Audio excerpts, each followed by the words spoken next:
Hello everyone, एक बहुत ही अच्छी वैकेंसी आप लोगों के लिए हम लोग लेकर के आए हैं। ये गवर्नमेंट वैकेंसी है, पूरी तरीके से परमानेंट है और रेलवे की वैकेंसी है। आप सभी जानते हो कि रेलवे में जो है वैकेंसीज आते रहती है। नॉन टीचिंग है, पहले ही बता देती हूँ, टीचिंग से रिलेटेड ये वैकेंसी नहीं है।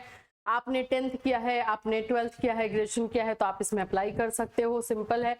और एज भी मैं आप लोग को इसमें बता दूंगी कितना एज चाहिए होगा, कैसे अप्लाई करना है, एग्जामिनेशन कब होगा, नेगेटिव मार्किंग के बारे में, ये सारी चीजें आप लोग को इसमें बताई जाएगी। अगर ये फॉर्म आप भरना चाहते हो तो जल्द से जल्द इसको भर दीजिए। रेलवे की वैकेंसी है, परमानेंट, फुल्ली सरकारी वैकेंसी है। ठीक है, चलिए इसके बारे में और अच्छे से जान लेते हैं। उससे पहले फ्रेंड्स, चैनल पर पहली बार विजिट करें तो चैनल को सब्सक्राइब कर लेना, बेल आइकन को हिट कर देना। यहाँ पर आपको गवर्नमेंट, प्राइवेट, हर तरह की वैकेंसीज के बारे में इंफॉर्मेशन दी जाती है। आप देख सकते हो, मैं ये आरआरबी के साइट पर हूँ, rrbapply.gov.in पर। यहाँ पर आप लोग आओगे, recruitment of assistant loco pilot. पहले ही मैं पोस्ट का नाम इसलिए बता रही हूँ कि कुछ बच्चों को इसमें इंटरेस्ट नहीं होगा, तो भाई उनका टाइम वेस्ट नहीं हो पाए, है ना। तो ये है recruitment of assistant loco pilot, जिसमें अब अप्लाई भी हो रहा है। अप्लाई का लिंक जो है 15 मई से स्टार्ट हुआ है, तो आप चाहे तो अभी अप्लाई भी कर सकते हैं। पहले डिटेल जान लेते हैं। इस पर क्लिक करोगे तो आपका पीडीएफ ओपन हो जाएगा। मैं पीडीएफ ओपन करके रखी हूँ, मैंने सारा अच्छे से देख लिया है, उसके बाद ही जो है मैं आप लोग के लिए लेकर आई हूँ कि अब कुछ बच्चों को इंटरेस्ट होता है कि मैम गवर्नमेंट वाली वैकेंसी के बारे में भी बताइए, और सिंपल ग्रेजुएशन किए हैं, 12th किए हैं, 10th किए हैं, तो ऐसी वैकेंसी का वेट करते हैं। तो चलिए देखिए, पहले सबसे पहले क्वालिफिकेशन पे बात कर लेते हैं। असिस्टेंट लोको पायलट की वैकेंसी है ना। इसमें जो है आप लोगों का जो क्वालिफिकेशन मांगा जाएगा, 10th मांगा जाता है। आप लोगों को पता है असिस्टेंट लोको पायलट है। इसमें आप लोगों का 7th CPC और लेवल 2 19,900 से स्टार्टिंग है। ठीक है, और परमानेंट है, पूरी तरीके से सरकारी है, तो भाई एग्जामिनेशन होगा ही इसमें। हाँ, क्या क्वालिफिकेशन मांग रहा है? मैट्रिकुलेशन, यानी कि 10th आपका होना चाहिए, SSLC प्लस ITI, अगर आपका ITI है, from recognised institution of NCVT SCVT in the trades of fitter, electrician, instrument, mechanic, मतलब ITI आपने इसमें किया हुआ है तो। और 10th आपका पास है, मैट्रिकुलेशन आपने किया है, सिंपल, वो हो जाएगा। मतलब 10th पास वाले बच्चे अप्लाई कर सकते हैं, अगर डिप्लोमा है तो भी। Degree in the engineering discipline as above will also be acceptable in diploma in engineering. अगर आपने इंजीनियरिंग किया हुआ है, अगर बीटेक किया हुआ है तो भी इसमें अप्लाई कर सकते हैं। डिप्लोमा किया है तो भी अप्लाई कर सकते हैं। अब भाई ये सीट देख लेते हैं, अलग अलग आरआरबी से ये सीट है, अलग अलग जगहों पर है, लेकिन एक चीज इसमें याद रखना, एक आरआरबी में एक ही कैंडिडेट अप्लाई कर पाएगा। अगर आप सोच रहे हो कि वो अहमदाबाद में कर देते हैं और एक प्रयागराज में कर देते हैं, तो आपका फॉर्म ऑटोमेटिक रिजेक्ट हो जाएगा। तो एक स्टूडेंट एक ही आरआरबी का फॉर्म फिल करेगा, ये क्लियर इसमें लिखा हुआ है। ठीक है, अभी देख लेते हैं। जैसे अहमदाबाद का है, WR जो जोन है आपका, इसमें जनरल कैटेगरी में 62 है। टोटल वैकेंसी जो है अहमदाबाद में 147 है। ठीक, और एक सर्विसमैन के लिए 15 अलग से है। अजमेर में आप देख सकते हो, फिर प्रयागराज में देख लो, प्रयागराज में 457 153, दो है, NCR है, NR है, तो दोनों में निकला हुआ है। वैकेंसी अच्छी खासी है, अगर अप्लाई करना चाहें तो कर सकते हैं, क्योंकि वैकेंसी अच्छी है। यहाँ पर और भी मैं बता दूं, मुंबई में भी वैकेंसी बहुत सारी है। तो ये सारा देख लोगे कहाँ पे किसको जो है अप्लाई करना है। टोटल वैकेंसी आप लोग का 11,127 है, 11,127 जो है वैकेंसी ये निकली हुई है। इसमें आप लोगों को ये फॉर्मेट, आप लोगों का SC ST अगर कैंडिडेट है तो आपको ये फिल करना होगा, ये सारी चीजें इसमें होनी चाहिए।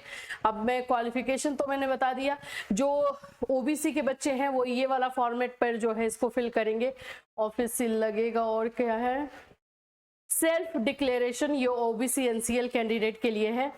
यहाँ पर एक और आप लोग के लिए EWS कैंडिडेट के लिए यहाँ पे, इसमें सब में ना एक सर्टिफिकेट दिया हुआ है फॉर्म, ये EBC बच्चों के लिए है, उसको आप लोग को फिल करवाना होगा। ठीक है, चलिए, तो अब हम लोग जो है इसमें आप लोगों का थोड़ा सा एग्जामिनेशन प्रोसेस देख लेते हैं और उस पर आ जाते हैं। एग्जामिनेशन प्रोसेस, सबसे पहले ये PDF का हम स्टार्टिंग में आते हैं, ये देख सकते हो, इसका नंबर है CN नंबर 01/2026। अलग अलग जगहों से ये वैकेंसी आई हुई है। जोन वाइज होता है, रेलवे की वैकेंसी आपको पता ही है। डेट याद रख लो, लास्ट डेट आप लोग का क्या क्या रहेगा। तो 15 मई से जो है ये फॉर्म फिलअप स्टार्ट हुआ है, लास्ट डेट जो है 14 जून है, 14 जून इसका लास्ट डेट बताया जा रहा है।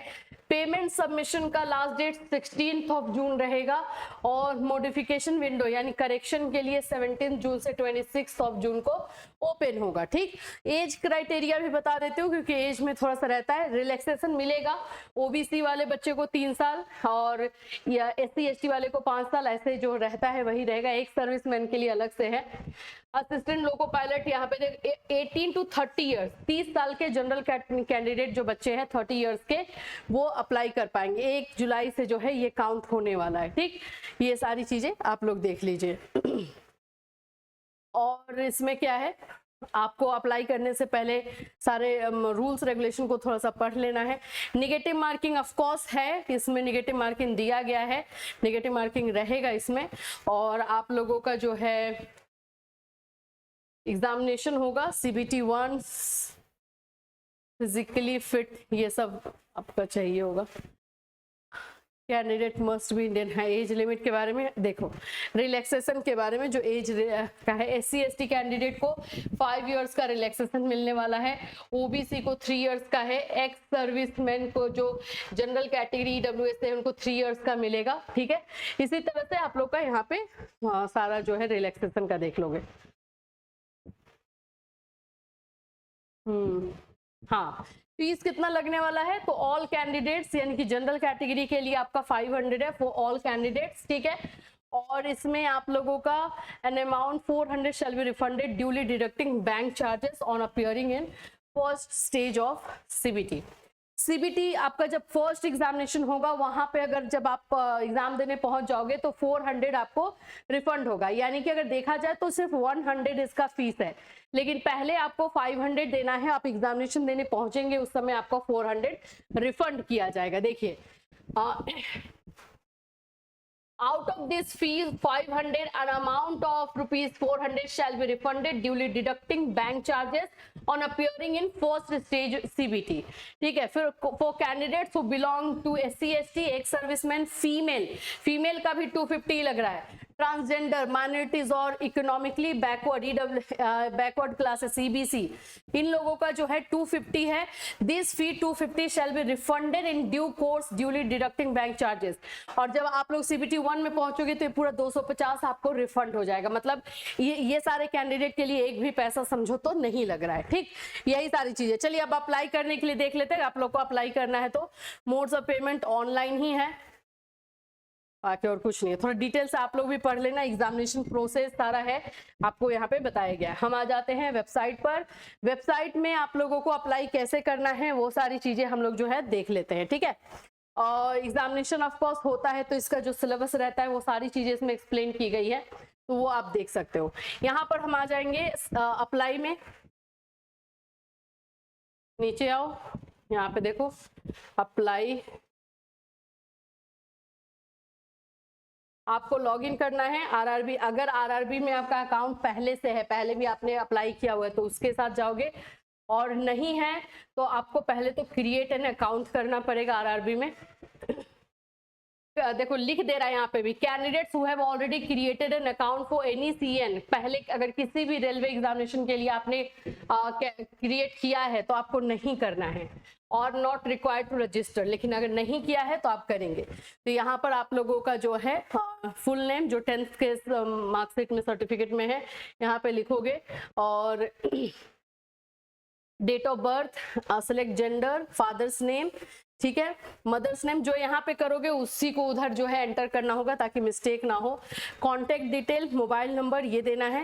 वेरिफिकेशन आपको जो है कैसे करना है, तो वेरिफिकेशन थ्रू आधार कार्ड के थ्रू आप कर सकते हो। यहाँ पे अपना पासवर्ड क्रिएट करोगे and review and create an account कर दोगे। जब आपका ये हो जाएगा, क्रिएट हो जाएगा, तो लॉग इन करोगे, लॉग इन हियर पे आ जाओगे, और लॉग इन विथ आधार कर रहे हो तो लॉग इन विथ आधार लिखोगे, उसमें आपको अपना फोन नंबर डालना है, आधार आधार OTP आएगा, वो करके जो है अप्लाई करना है। तो आप लोग देख लो अपने क्वालिफिकेशन तो 10th है तो उसके अकॉर्डिंग, और अगर अप्लाई करना है तो जल्द से जल्द कर देना, क्योंकि इसमें जून तक है लास्ट डेट आप लोगों का।